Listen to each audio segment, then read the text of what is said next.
Bismillahirrahmanirrahim. Assalamu alaikum grade 10. Today is Wednesday and the date is 1st July 2020. I hope you are all fine. Now let's start the lecture. Students, you know कि हम first chapter के long questions कर रहे थे. आज जो long question हम करेंगे वो है क्वेश्चन नंबर 5. मियाँ नवाज शरीफ के दौरे हुकूमत के अहम वाक़यात बयान करें. इसका आंसर पेज 18 पे है जी. मियाँ नवाज शरीफ के दौरे हुकूमत, पहला दौरे हुकूमत जो कि 1990 से 1993 तक रहा और दूसरा दौरे हुकूमत जो कि 1997 से लेकर 1999 तक रहा. आज हम इसका पहला दौर करेंगे और पहले दौर में जो अहम वाक़यात हैं वो ये हैं. ज़री पॉलिसी का ऐलान किया गया था जो कि किसानों की बेहतरी के लिए था और इसमें 10 करोड़ रुपए मुख्तस किए गए थे. नीजकारी कमीशन का क़याम, नीजकारी कहते हैं प्राइवेटाइजेशन को.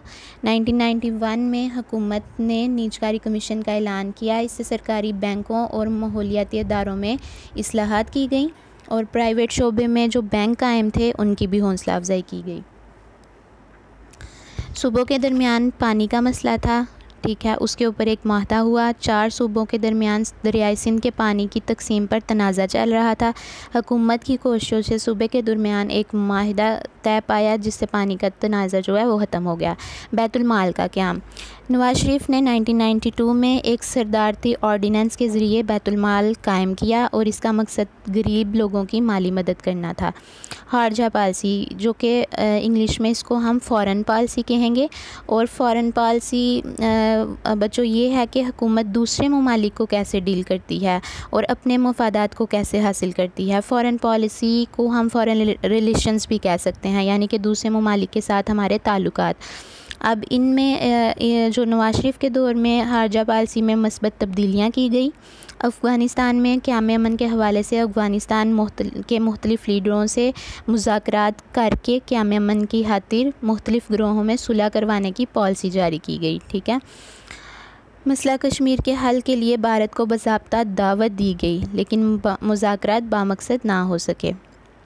अवामी मंसूबे, अवामी मंसूबे में इन्होंने क्या क्या किया था.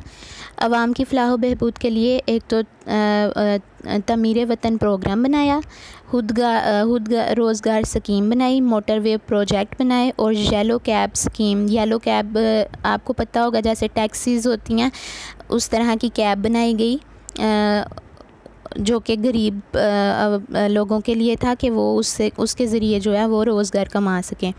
नवाज शरीफ हुकूमत की बरतरफ़ी, अब अप्रैल 1993 में जो उस टाइम के सदर थे वो ग़ुलाम इसहाक़ खान थे.